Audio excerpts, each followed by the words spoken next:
This program is brought to you in part by the Eugenie and Joseph Jones Family Foundation, a local foundation proud to support education, the arts, and culture in the greater New Orleans area.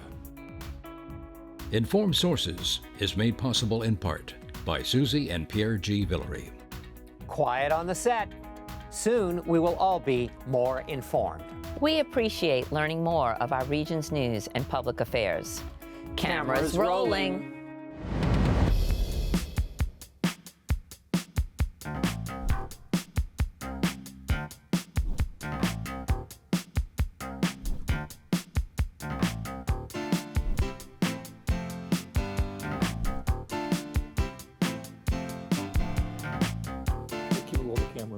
Hello, I'm Marcia Kavanaugh. Thanks so much for joining us.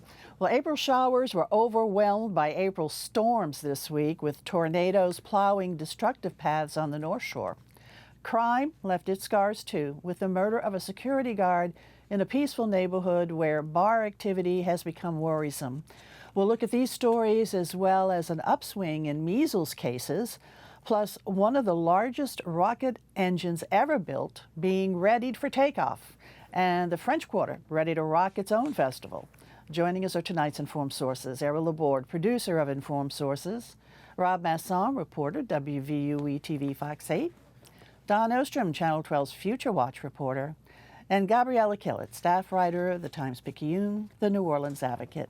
Let's go on over to Rob first. Boy, tornadoes, floods, we definitely had a weather event week. Yeah, it was really a close call just across the metro area with so much rain coming down. I think it's a real tribute to some of our weather people who accurately predicted, that this was going to be a major rain event. They also said that there were going to be quite possibly tornadoes down to a possible EF2 tornado, which is actually what was found to have been the case in Slidell.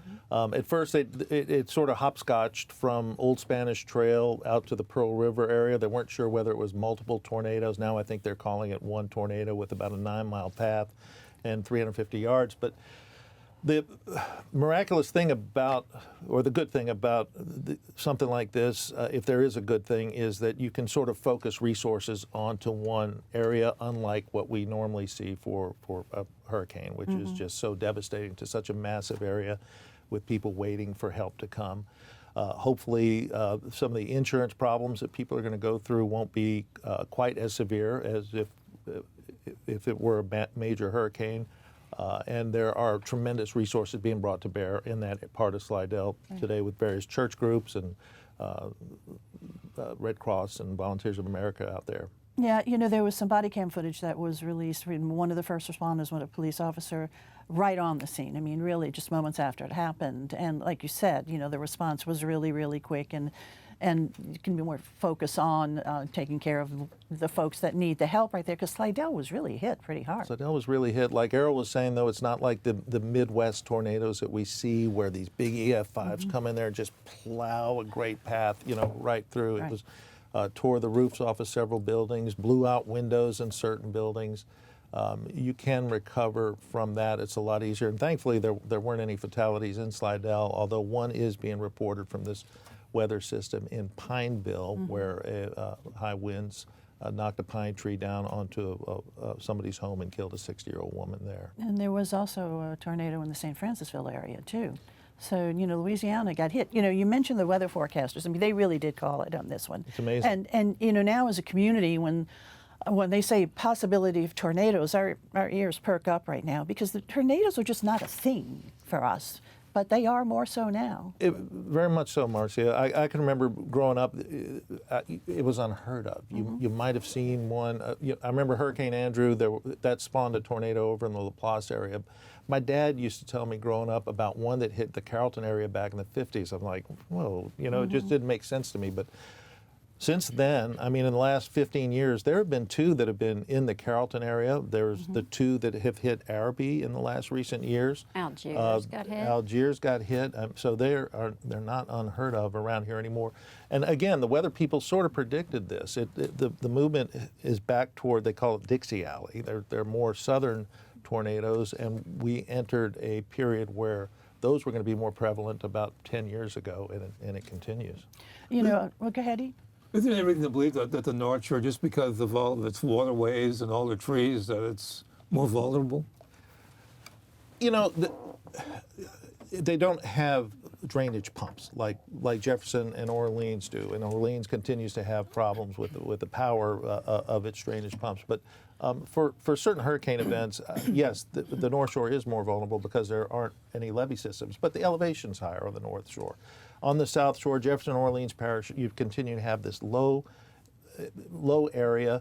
You've got a pumping system that in Orleans needs some work. Hopefully they're going to bring some more power online soon to get the megawatts up to where they need to be. There never seems to be enough power to get everything. But Jefferson Parish was nip and tuck as well. I mean, there were the images of the West Metairie Canal overflowing, and you can't tell the difference between the road and the canal are frightening. And it's just amazing there were no fatalities here. Right, and the West Esplanade Canal too. You know, President Cynthia Lee Sheng was riding up and down West Esplanade, urging people, you know, don't travel right now because you cannot tell where the canal is and the road ends. And as she said, you know, you get stuck in one of those flooded streets, your car starts moving along, you have no control. You could wind up in that deep canal. Yeah, it was definitely a wet situation all around. I mean, 2 more inches in Orleans or Jefferson could have really been, we could have seen some pretty massive flooding, I think. And so the latest that I've heard is what, 8 inches, I think, fell? Between 6 and 9 inches, depending on where you were. Yeah, in 6 hours. And, you know, we're hearing reports, too, of course, of the Broad Street area, where some of the businesses there have just repeatedly over and over again. Just since the first of the year, having numerous flood events. You know, the Broad Theater, feel so bad for that guy folks. has had to bail out every year now for 4 or 5 years, and other smaller businesses along Broad Street have been especially hit hard too, and were again Wednesday. Of course, as you pointed out, it's the power issue for the Sewerage and Water Board to get those pumps working. One turbine's out, the other turbine's working, but then the generators went out. So there's going to be an energy substation, a power station that will hopefully relieve these problems because people are definitely getting fed up. People are getting fed up. The state has proposed almost a state takeover of Sewerage and Water Board. There's been some pushback on that for whatever reason, but people are trying to get something done. But for now, at least, it seems like the political powers that be want to leave it in Orleans' hands. But also got to face the fact that it's hard to fight Mother Nature when you have 8 inches of rain dumped on you in a short amount of time. In a pumping systems can't keep up. In a low-lying bowl, absolutely. Yeah. So yeah, the pressure is on to just make sure that the drainage system is all that it can be, and all resources really need to be devoted to that. All right.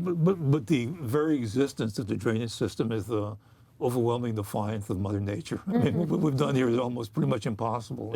It's incredible what that system does on a regular basis, but it needs updating. Yep, it needs upgrading. It needs attention. It needs fixing. Okay, thanks a lot, Rob. Gabby, let's go on over to you because a real sad story. A security guard was shot to death on the job, a bar in the Carrollton area.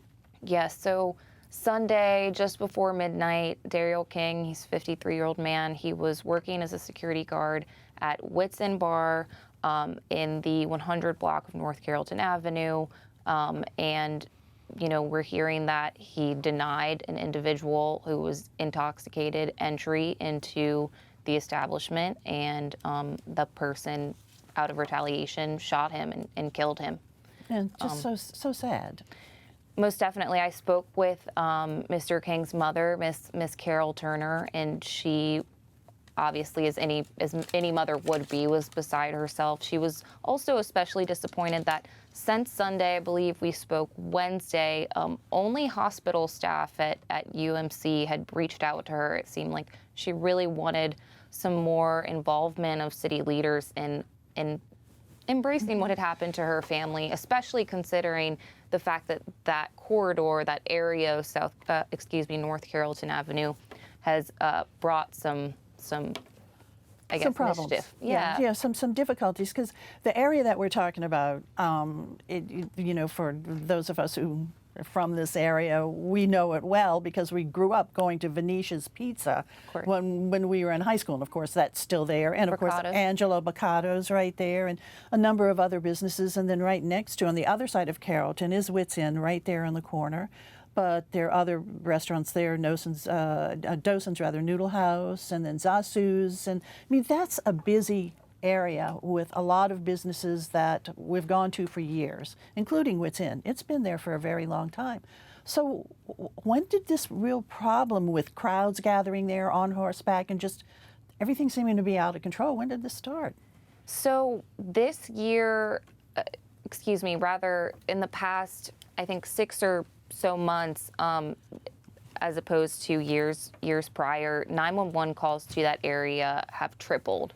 And there's already nearly 50 calls just to that block alone this year. So it's hard to say exactly, but I can speak to most definitely some of the problems that they have had, and reportedly from political leaders in the city. This is happening again across the corridor, both at Red Door Lounge and at Wits Inn, and kind of all in between. People are reportedly parking on the neutral ground area where, as we know on Carrollton, there is a streetcar that passes there. So, presumably blocking that at certain hours. There also was a party a few months ago of some people on horseback riding in the area, and business owners around there just said that it smelled like feces. And it's also a little, I drove through one day when there were people out on, it's terrifying when you're in a car and not knowing what this crowd on horses is going to do. Right, right. And so what about law enforcement? Where are the police for this? So I know that, when we did speak with local politicians, one of the things that we heard back is that Public Works, and, what are they doing? Why aren't they citing people, et cetera? And one of the things that Councilman Joe DeRusso, who runs that area, of course, said is that Public Works is telling him that they are having a hard time enforcing that parking because they've been threatened with weapons in the past. And so there's a fear factor there, and they feel like they need police support. Well, there was a security guard at Wits Inn. I mean, the business did have a security guard there, and he wound up being killed by someone trying to get in the place. So something is needed beyond just having a security guard, it would seem. He was trying to enforce a 30-year-old Yes. minimum age to That is get correct. in, which could be an indication that they were trying to contain some of the crowds that they've been having problems with lately. But Yes. that's unusual. I've never heard of that anywhere. But I couldn't get in, Yeah. for example. Yeah, that is true. And certainly other businesses around there, I mean, they're being impacted by all of this as well.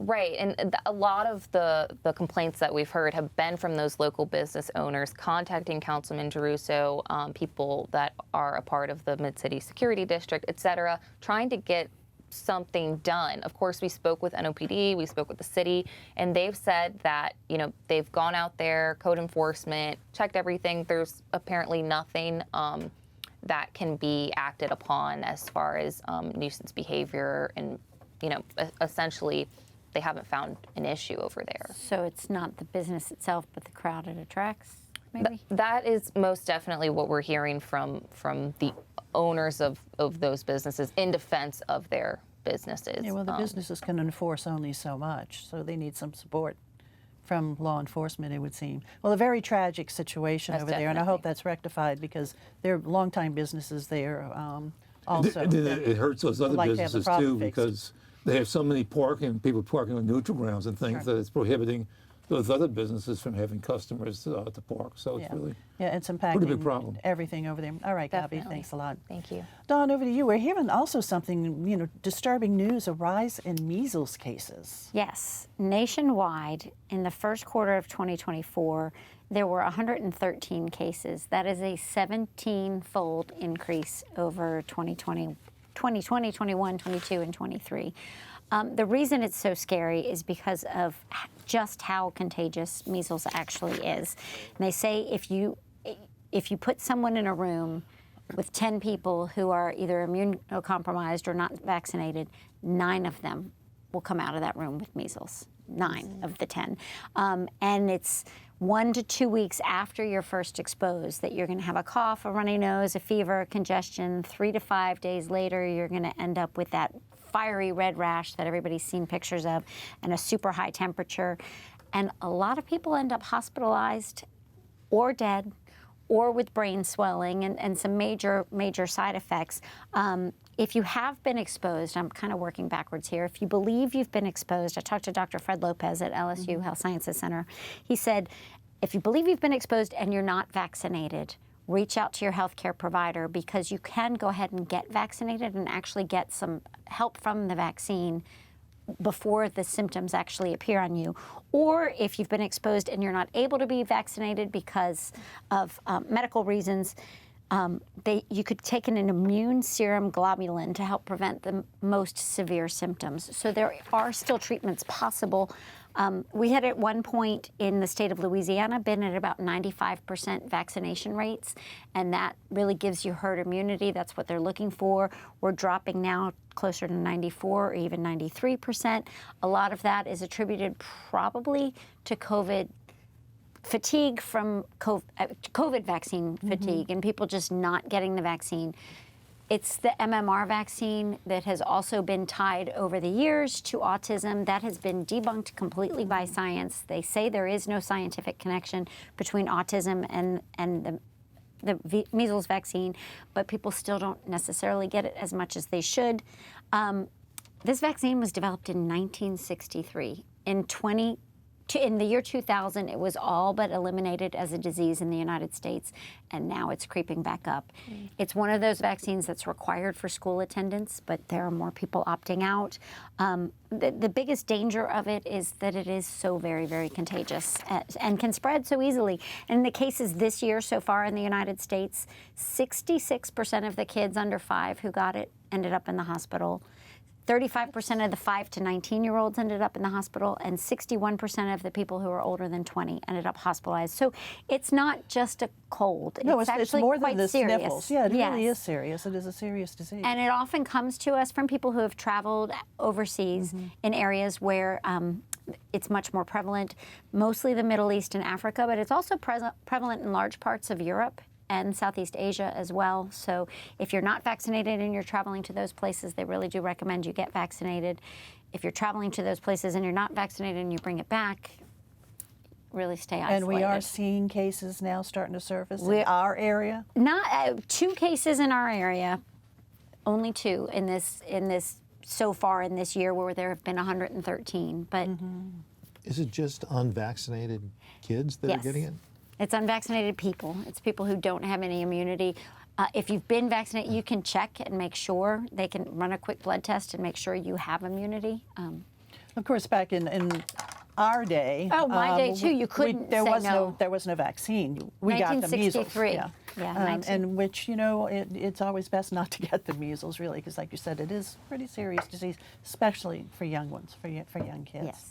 All right, Dawn, thanks a lot. Sure. All right, it is French Quarter Festival time, and boy, the weather's really cooperating. Yeah. I love this story because it's a great example of a public problem and the political establishment solving the problem. And this was 40 years ago when the World's Fair was coming. And in preparation for the fair, they had to pretty much chop up the streets of the French Quarter to make them ready, to smooth them out and to make them ready for the French Quarter. Well, this was really upset the business community. So, I mean, you're a business in the French Quarter and all the streets are closed. And so people were really angry. Mayor Dutch Morial got involved and he said, look, y'all just be cool. He didn't say be cool, but he said, look, he says, y'all just be calm. He says, after this is over, we'll give you a festival every year. The city will put it on for you, a festival called the French Quarter Festival. We'll invite locals to come. It'll be free and we'll help you. So there's nothing else they could do. They said, okay. So they did it. And the next year, Morial delivered on his promise and it became a huge success. One thing he wanted to do was to bring locals back to the quarter and then also to attract people, but also to create work for local musicians. So everything about it's been good. And so it's the bookend of April where you have the French Quarter Festival and then at the end the Jazz Fest. And so I want to mention that. But one other story I want to tie in this week with the death of Frogman Henry. Yeah. And I just want to mention a quick story. That Frogman Henry would have been of that time in the 50s and 60s when there was a whole new rhythm and blues scene developing in New Orleans and baby boomers and radio and all of that. Anyway, I remember doing an article one time about Frogman Henry. And this was at the same time that spell check was becoming common on computers. And I wrote something, and my spell check rejected Frogman and said, male aquatic swimmer. That wasn't his name. Which I don't think Frogman Henry was. He was a brilliant musician and a really genuine, nice New Orleans guy who stayed true to his roots, never moved away from the city. I did an anniversary piece on the Beatles concert in City Park Stadium with him. And while I was doing the piece, Bernie Cyrus, who used to head the Louisiana Music Commission, said, you know, Frogman opened for the Beatles. I was like, what? Yeah, and he still lives over in General Myers. So late in the afternoon, under deadline, we went out to his house.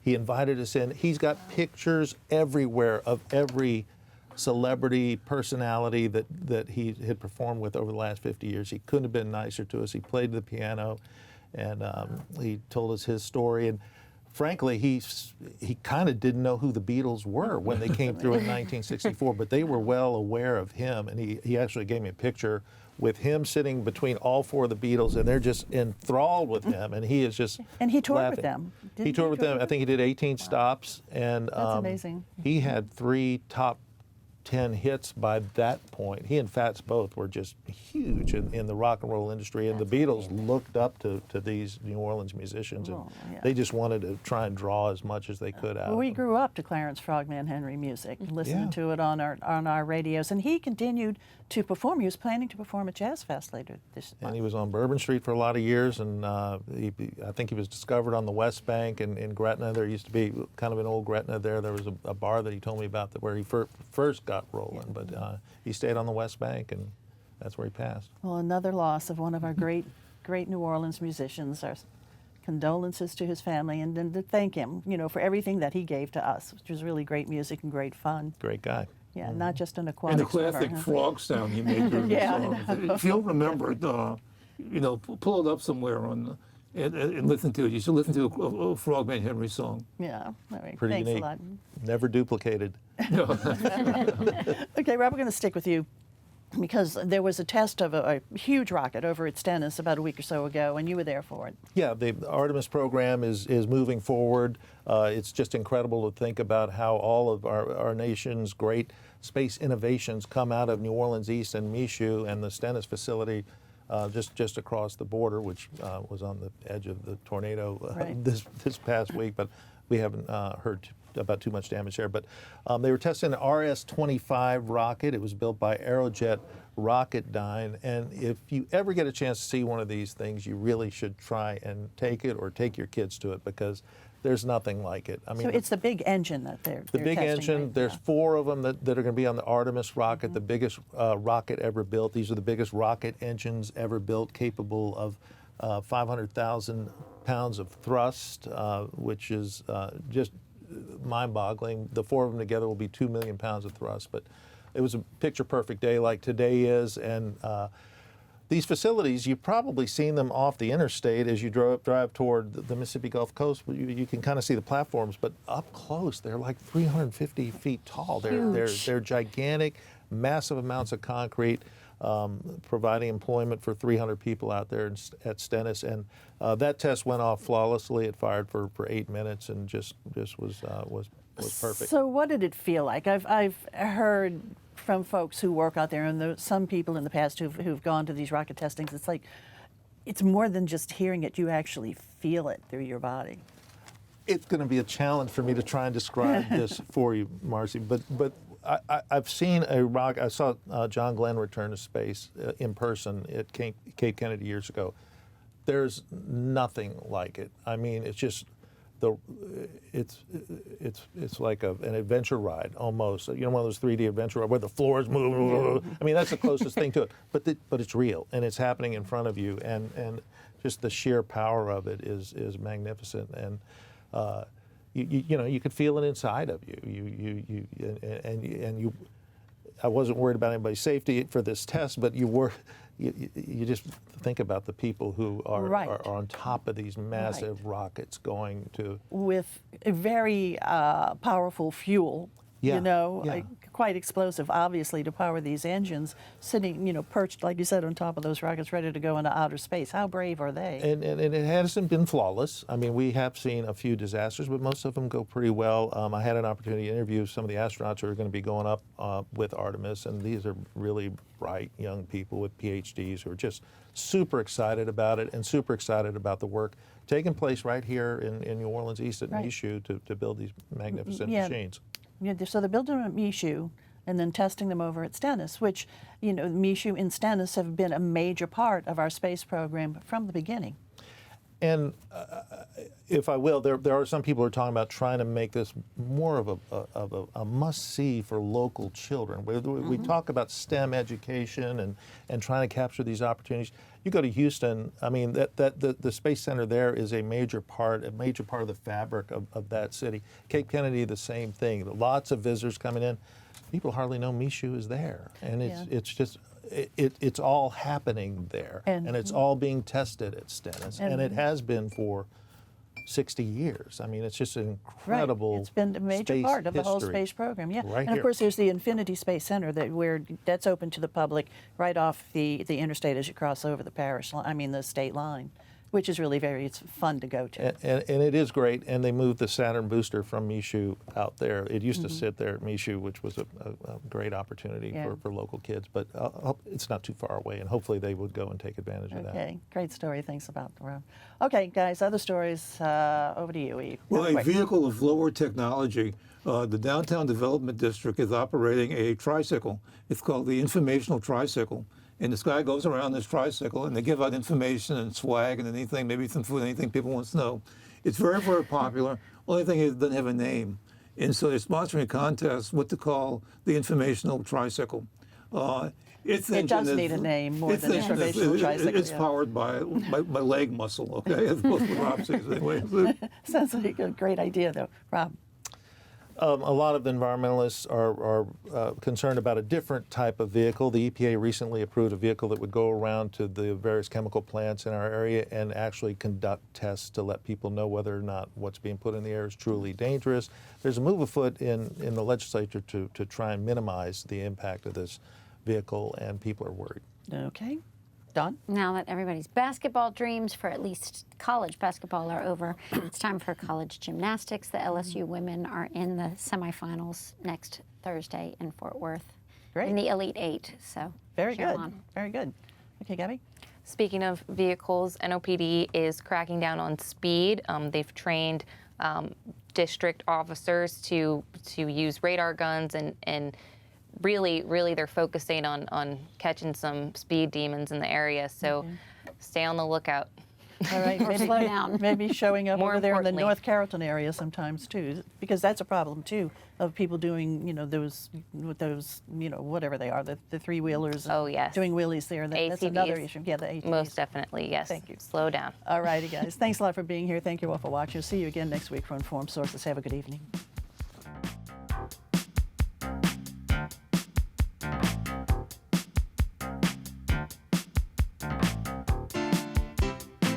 Informed Sources is made possible in part by Susie and Pierre G. Villery. Public television is our passion. With so much content that WYES broadcasts and presents online, we are quite entertained and highly informed. Please join us in supporting WYES. This program is brought to you in part by the Eugenie and Joseph Jones Family Foundation, a local foundation proud to support education, the arts, and culture in the greater New Orleans area.